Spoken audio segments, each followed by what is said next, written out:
So, welcome to Northern Powerhouses, our business success stories series of interviews, where we discuss with local business leaders their backgrounds, their successes, their challenges, and what's really driving them forwards. And this afternoon, I'm delighted to have with us Liam Stone. So, Liam, thank you for spending a bit of time with us. And if you'd like to introduce yourself and your businesses, what you do, how you help people, that would be wonderful. Hi, Chris. Thanks for having me on here. So, Liam Stone, as you said, electrician by trade, and now I'm a property investor with a multi-seven property portfolio behind me. Brilliant, wonderful. Well, good. We get into that in a bit more detail. So maybe what would help is um, maybe talk about your background, how you got into Yeah, okay. business, and why this particular one, So or these basically, particular four.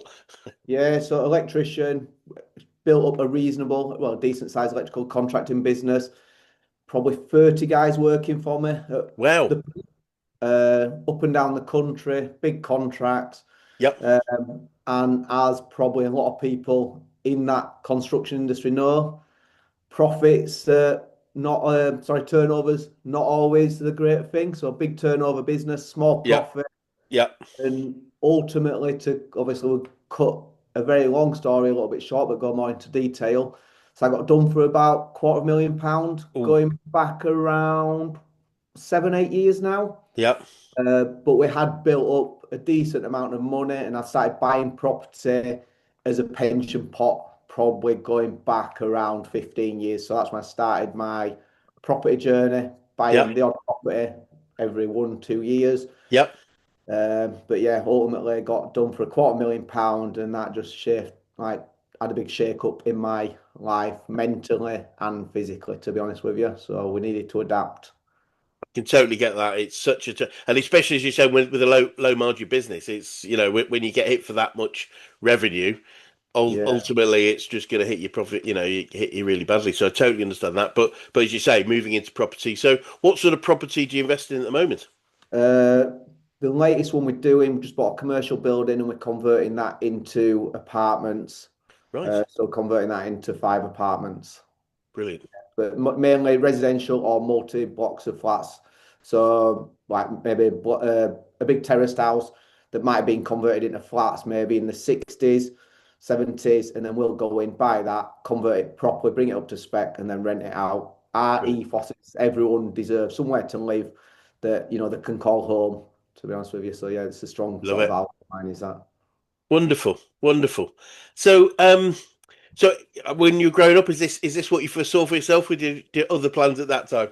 always wanted to work for myself, be my own boss. Quite a hands-on person, so that's how I went into electrics, construction. When I was about 18, that's when I started probably looking at property. I always had like a bit of a thing thinking I want to buy a few properties. So yeah, I'd say that when growing up, I have kind of probably taken the path that I wanted to take, Yeah. to be honest with you. Yeah, brilliant. Yeah, I've sort of interviewed quite a few people that sort of say, I always wanted to be in business. I wasn't necessarily know which one at that point, but I've Yeah. always, always been a sort of business type person. And so looking back, obviously you mentioned the big hit on the electrical side and the construction side. But what other challenges have you had to overcome as you've grown, Liam? Managing people, massive, to be Yep. fair. So it will probably, even like probably now, to be fair, because we are busy Yep. in one with us, like, I've still got my electrical business, I'm still on my property side as well, but it's still managing people, hiring the right people. It's a tough challenge. Yes. Everybody, I think, Yep. you get to a point, it's not something you really forward think about, is it? It's always a reactive thing, I'd say. When really it shouldn't be reactive. You need to be looking forward and hiring the Yeah. right people, going through sort of that person's values, their attitudes. I think everyone can be upskilled. Can someone's attitude change? Probably not. It's a lot more difficult, isn't it? Yeah. And I always say to everybody, behavior breeds behavior. So if you get one Yep. bad apple, you're going to turn the whole tree. I couldn't agree more. It's quite interesting to say that. I think a couple of things we've learned over the last sort of 5 years or so. One is it is definitely now and has been for a long time now an employees market, not an employers market. So we have to be better employers to attract the right people, if that makes sense. Yeah. And everyone, everyone in business is quite comfortable with the idea of attracting and keeping great clients, i.e., marketing and client delight. But it's exactly the same principle should apply to employees. We need to attract them well to get the right ones, as you said, but also we need to work on keeping them, making their, doing what it takes to keep the great ones. If 100%. that makes sense. I think it's about, rewarding people as well, and not Yep, even financially. It's about what makes people tick, isn't it? absolutely. Someone might want to go see the children play football or football training on a Wednesday evening. So it's, Yep, letting them finish that half an hour early or something. That'll go a long way for people. It's not, like I said, it's not all about money for people, is it? couldn't agree more. It's really interesting because, one of the key principles we have in Action Coach is we've completely changed the idea of how people recruit from, as you rightly say, traditionally people recruit on experience but sack on attitude. So we look at the CVs, pick the two or three that are most experienced, interview them and pick the best one of those. But a CV never tells you, it doesn't give you any information about attitude, No. about, because we're all put down with, capture the school football team or rugby team or cricket team, whatever. That doesn't tell us. So, our principle is, let's recruit, given a base level of experience. I totally get in any organisation, there's a base level of experience or qualification, but above that, let's go for the people with great attitude. As you rightly say, you can always train skills. It's hard, isn't it, though, as well, to find that because they never, like you said, they never got to put on the CV, I've got a bad attitude, or they never got to say, No, you want no. them. Oh, yeah, I've got a bad If attitude. only they would, it would be a lot Yeah. easier. It's yeah. Unfortunately, it sounds very cynical to say, but often the ones that appear to have the best attitude on paper are the ones with the worst I'm not attitude when always they turn up. yeah. Um, but But but that's been one of my biggest challenges, to be fair. okay, I've been in business, what now, 20 years, and has always been hiring. Never had a problem getting the work in. Might have had a problem getting paid from the work we get in, yep, but, never a problem getting the work in. Never a problem doing the work. A problem hiring the staff and getting the right staff has yep. been massive for me. I think it's massive for everybody in business, isn't it? As anyone growing, especially. I would agree, and as I say, it's getting harder because and also traditional methods don't work as well because the younger workforce now want different things. It isn't as simple as we'll pay you enough and it is so much more than that. It's about things like feeling like they're contributing. It's feeling like they're doing something of value and worthwhile. But it's definitely doable, and we're doing a lot on that at the moment. And as I say, the recruitment process we follow is quite radical in its difference to traditional recruiting, but it does allow you to get the people with the right attitude. But so obviously that's one of the biggest or a couple of big challenges. What whether it's from your challenges or your successes, what would you say the most important things you've learned about growing a business, Liam? Cash flow, probably Cash massive. flow, yeah, Um, in business, you run out of money, you go out of business. Simple as that. yep, And that's what happened to me going back, obviously, all them years ago. I had one big one bad payer for about 100K, and all the other contractors we were working for obviously got sight of it. Contracts that we were in weren't obviously great in our favour. So if we got a business, they didn't have to pay us. So everyone got wind of it, and that's why it multiplied up to £250,000. So cash flow is absolutely critical for yeah, obviously succeeding and growing a business, I'd say. yeah, Yeah, massive. I mean, now my values have changed. I'm in a position in my life where I probably couldn't quite easily live comfortably and not do any work. yep, I enjoy what I do. yeah, A big thing for me now is my time. I yeah, don't think it should be for everyone in business, but it's easier for me to say it now than it is for someone out there who, needs to go out and earn X amount of money every week, month to pay the bills. But yes. I don't think, you shouldn't be wasting time on tasks that really you shouldn't be getting involved with. I think, Couldn't agree more. It's a very difficult thing to change though, because most of us are brought up with the correct principle that the harder we work, the more successful we'll be. It's absolutely true to a certain level with a business, but once you get past a certain level of success, and you get onto that growth curve. for me, it's important that we start to learn how to delegate effectively, how to get other people to do the things that because otherwise we become the bottleneck to growth if it's all about us, if that makes sense. 100%. I mean, that was one of my biggest. I probably am a little bit of a control freak, or was a little bit of a Yep. control freak. So it is, it's a big thing to give to, to offload them stuff. Yes. But like I say, it does, you hold yourself back. It's hard because you see the flip side though, where people don't want to do anything, want to pay for everyone to do everything, but they want to be successful. And ultimately, that Yeah. can't happen I, either. 100%. It can't, and therefore, to a certain level, it is about how hard we work.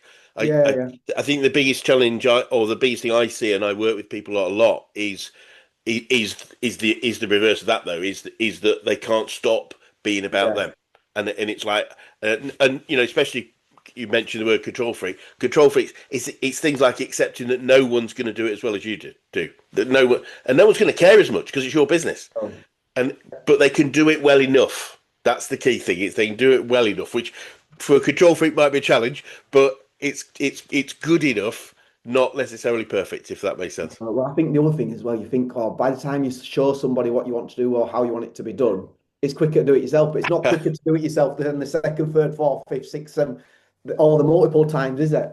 That's that's the trap. That's the trap. It's quicker in one instance. It's Yeah, quicker. So if it's a one-off, never to be repeated, absolutely. But the yeah, but the value is finding the things that are likely to be repeated, and then the key thing to it to make sure you get the quality for me is the systemization of it, and so that people will do it our way. So to 100%. create the system and get them to follow the system, because otherwise, there's a great. You obviously mentioned time, and you probably have got time. But one of the ways we often explain, often sort of give an example of it is often say people, would you like an extra week's holiday this year?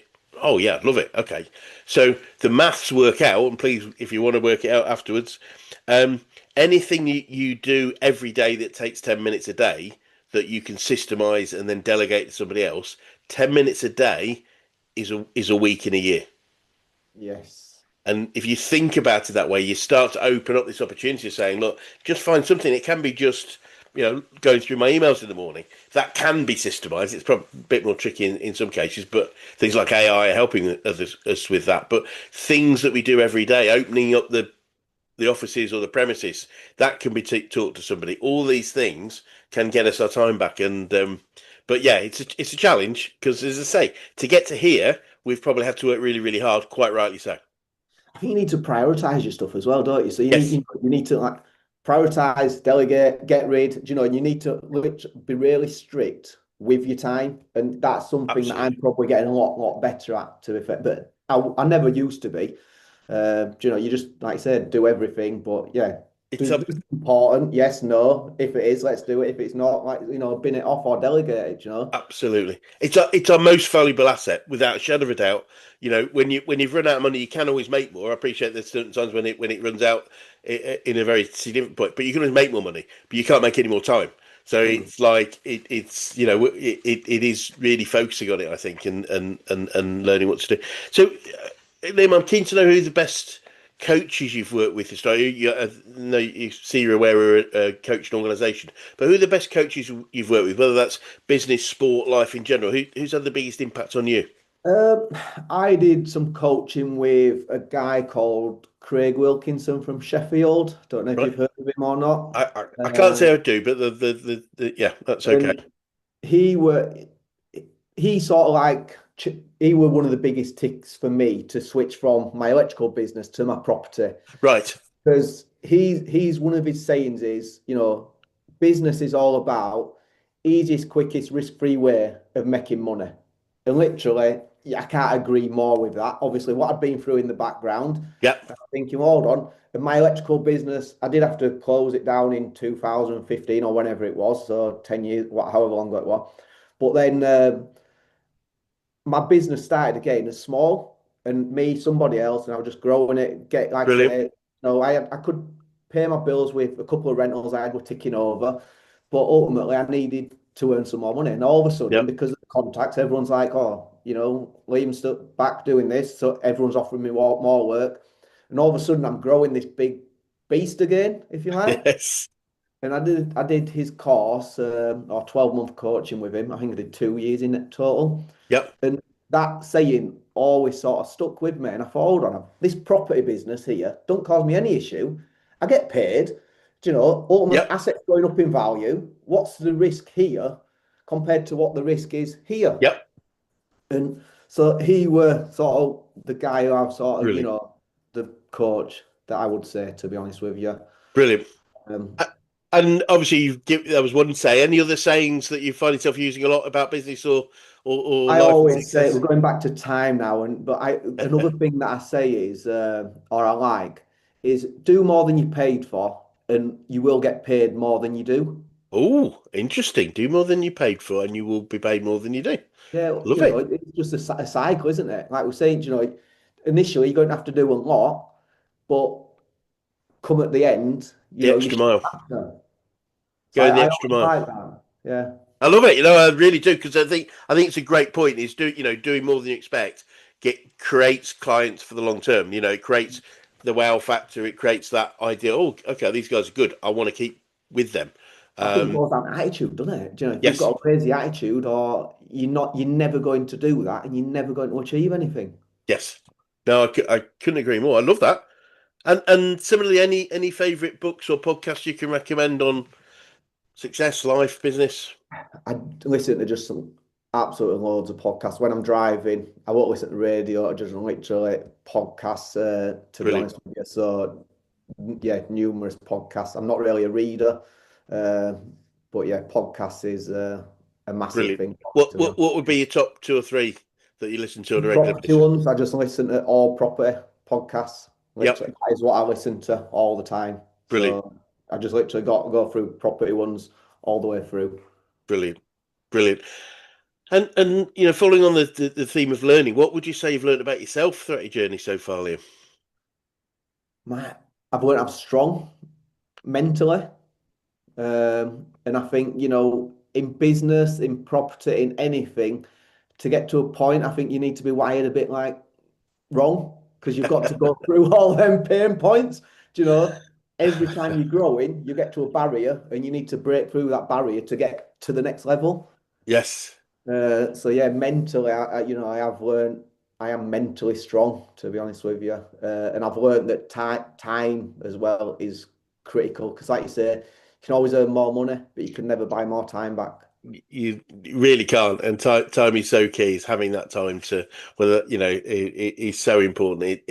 But we spend a lot of time trading time for money, Yes, and ultimately, it's funny. Our founder Brad Chiggers, obviously we are a global and a national organisation, but I remember him speaking many years ago about, and one of the principles we teach is valuing an hour of your time, and I don't mean doing the work, but I mean running the business. So what's an hour of your time as the MD, as the CEO of your organisation? Once you've set a rate, anything you can pay somebody a lower rate to do something you were thinking of doing is going to make you money. It's going to make you more money.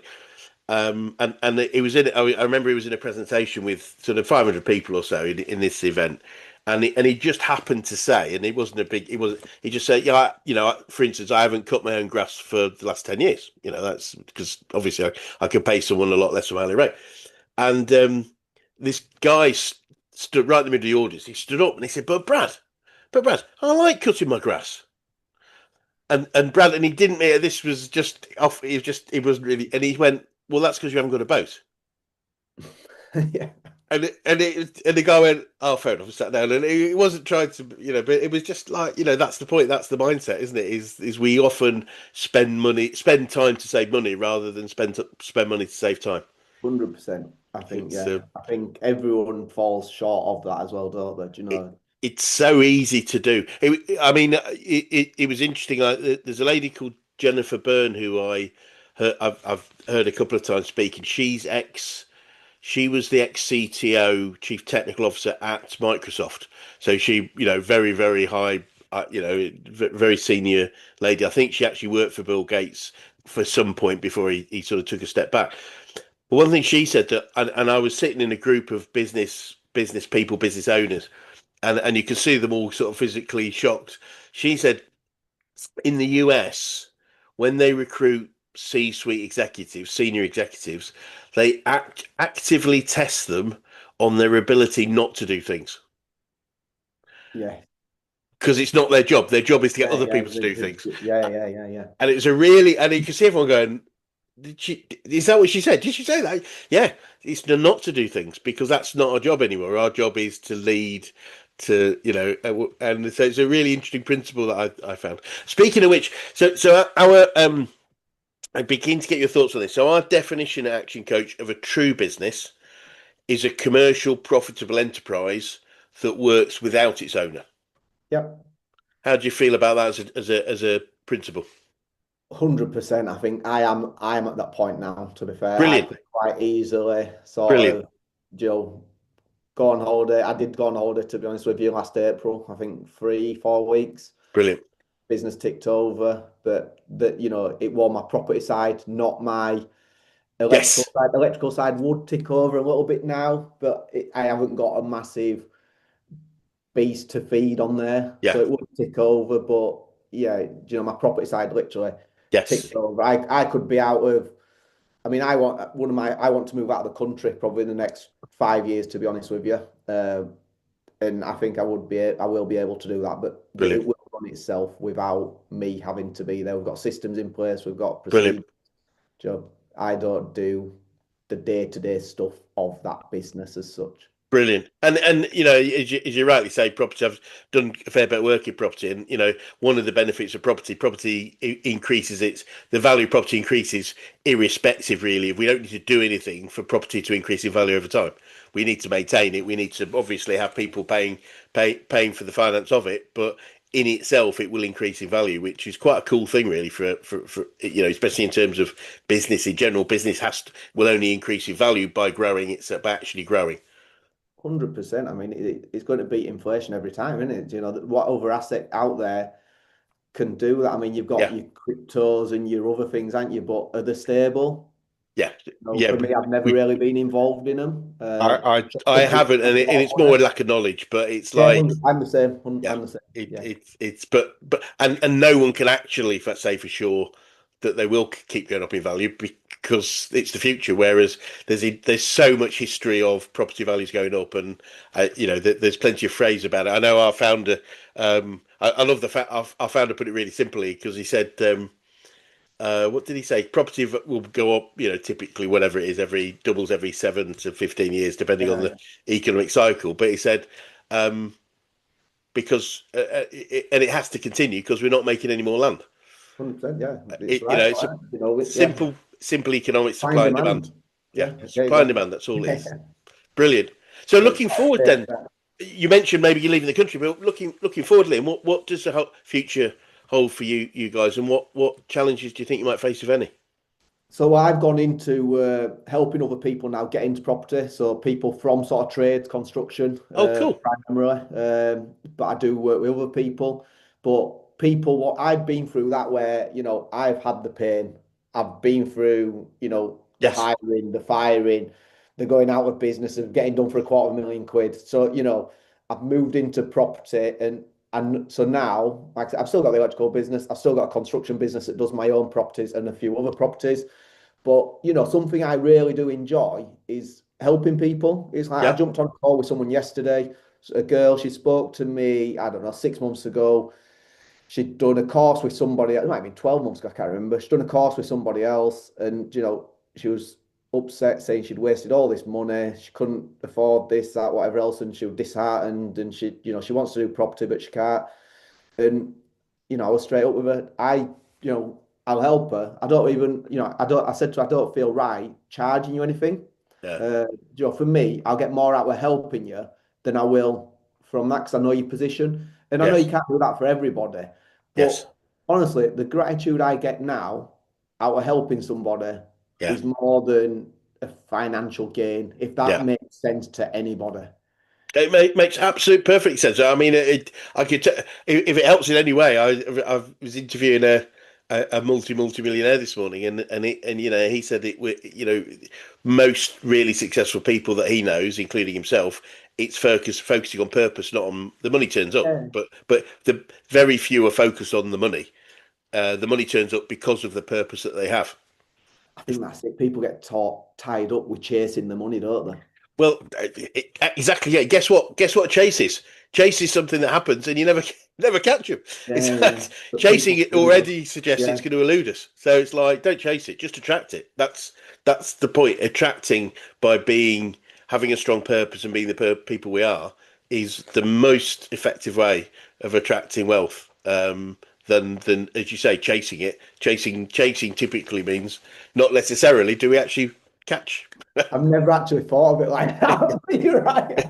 It's like, yeah. I mean, like you might, yeah. Well, you run after something, it runs away. Guess what Yeah, happens? yeah, yeah, yeah. It just, You're right. Yeah, I it's never it's thought absolutely it. natural. So I let's do might it the other way steal around. that one, to be fair. Absolutely, well, you're very welcome to it. It's like just attract. I mean, and that's the key thing. And you'll attract. Just that example you've got. You'll attract great people because you chose to help above just to make money. And I think that. What does it cost you to help some? I said, I nothing to. said to the girl on the phone yesterday, I said, it's not costing me anything. It's costing me my time, which is important to me. And I can't do this for everybody. But, with your situation, I do genuinely want to help you. And I'll get Absolutely, more gratitude out of that than I will you paying me 100%. X amount. I, I mean, I, as an individual, I mean, Edge Coach is obviously a global organisation, but I operate York and Leeds as the franchise. But one of the decisions we took many years ago was to help anyone that wants to help gets it. In the same line as you, if you can't afford it, then you get it anyway. If you've asked for help, you get help.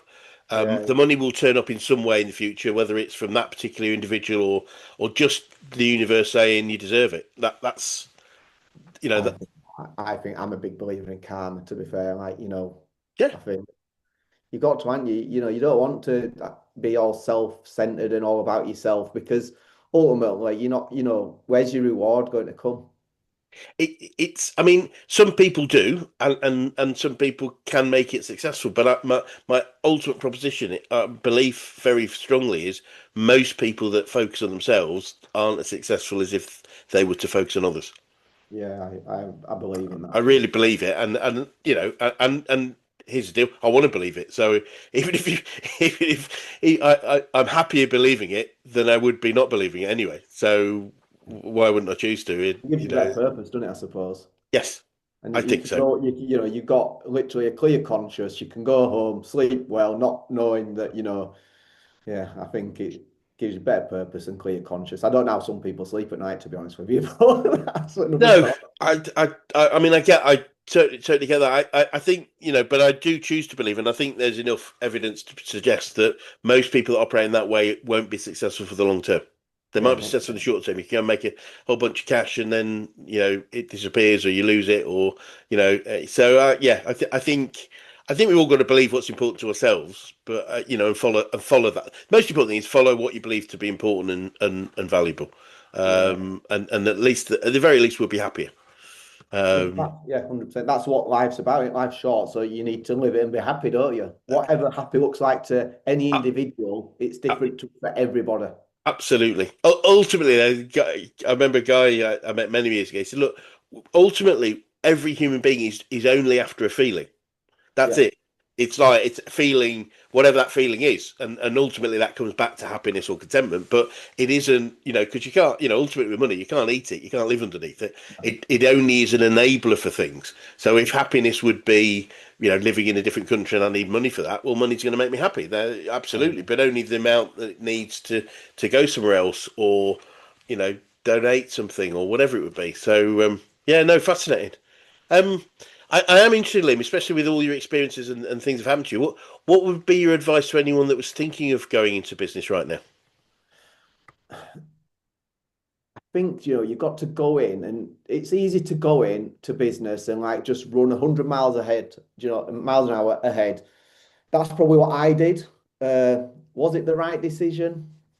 Sometimes I think yes, sometimes I think no. I mean, it's not turned out too bad for me, but Well, yeah, I did go through a lot of pain.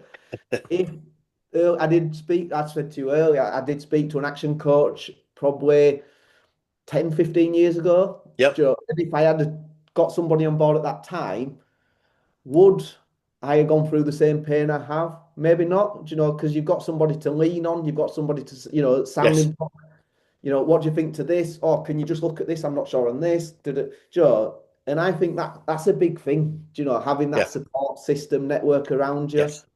um, the correct support system around you, though, because you can ask somebody, you can ask Dave in the pub something. Dave in the pub might not be giving you the right views. I'm not saying what I do or what you say. It might not be right for everybody, might it? But Absolutely. the right people around you. And I think I probably would have got a coach earlier, and I would have gone for a coach who sort of done what I was doing. Yep. But you don't want somebody who's just set up overnight and got a business degree, let's say. You Yep. want somebody who's actually lived what you're living, Yes. and got real world experiences. I think so. I mean, I mean, I really do believe fundamentally the ability to coach isn't dependent on experience. So you could the tech, but I think the empathy that comes with having the scars on your back from Yeah, yeah, 100%. having cash challenge challenges or people leaving when you most needed them or whatever. It's very difficult to empathise if you've not been through it. So I totally agree with that. I think you've got, you see a lot of, especially in property, you see a lot of these coaches just popping up here, there, and everywhere. Yes. And when I say about the experience, I don't mean, I mean people who's actually done some sort of Yeah. experience in there. So whether, you've not had your own business, but you've been a director, you've been operations manager, you've done something to that Yeah, I extent. get you. But, No, these other people who now that I see popping up all over for yeah. property coaches, they've done a property course and all of a sudden they're a guru. It's yeah, you just got to be I careful, I think. no, I agree. We find a bit in business coaching too, funnily enough, where it's like when you get underneath the bonnet and you go, well, I mean, ultimately you can spend, I think you can spend £95 for a 2-day course now and become a business coach. Well, good luck with that one. It's It's not right though, is it? It should, there should be some sort of vetting or something, shouldn't there? well, it's a really interesting thing you brought up. I would, and we as an organisation would love to be what's the right word? Regulated. Regulated. Yeah, I would honestly. Historically, that might be. We've been in it for long enough now that we know what we do works.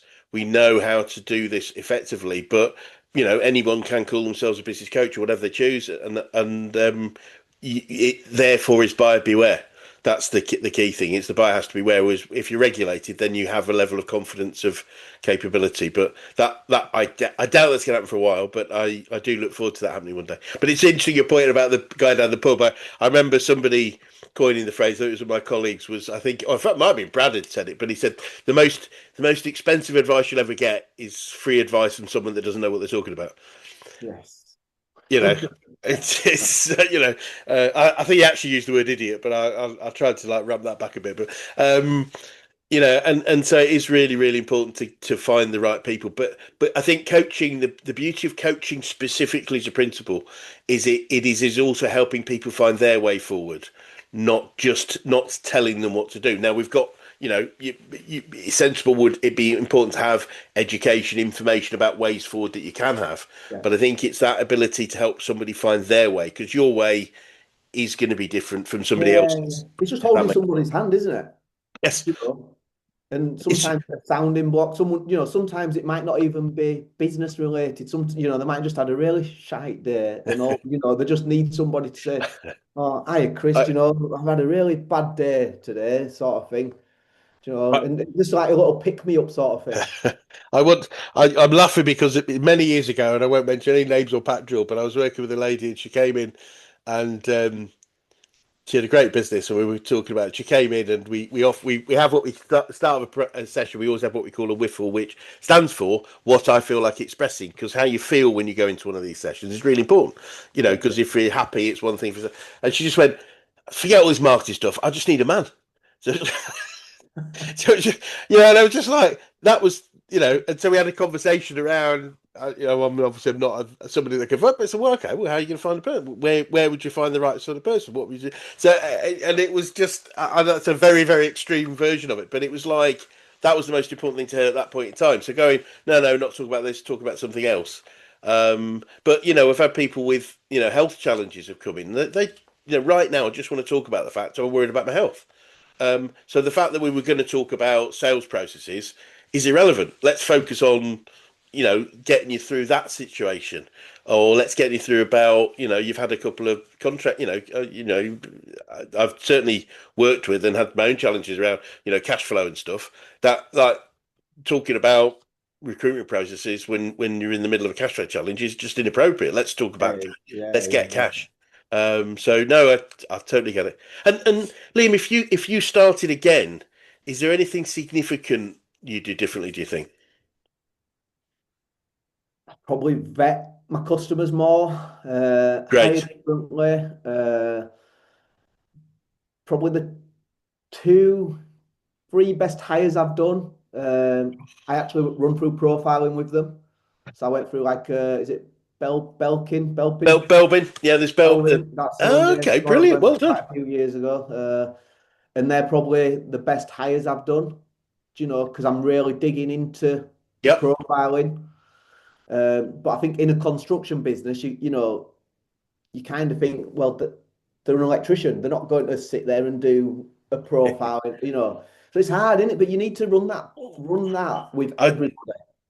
we use a different tool, but based on the same principles. So it's the same thing, and it's so valuable, and especially when you start to use it internally in a team where everyone understands each other's behaviours.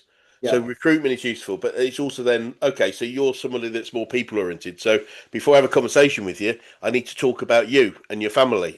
We need to have that. Now, task oriented people see that as being fluffy. So if you're a task person, I'm not going to talk to you about family because you go, well, I just tell. So, and you start to be able to build stronger teams because we understand each other better.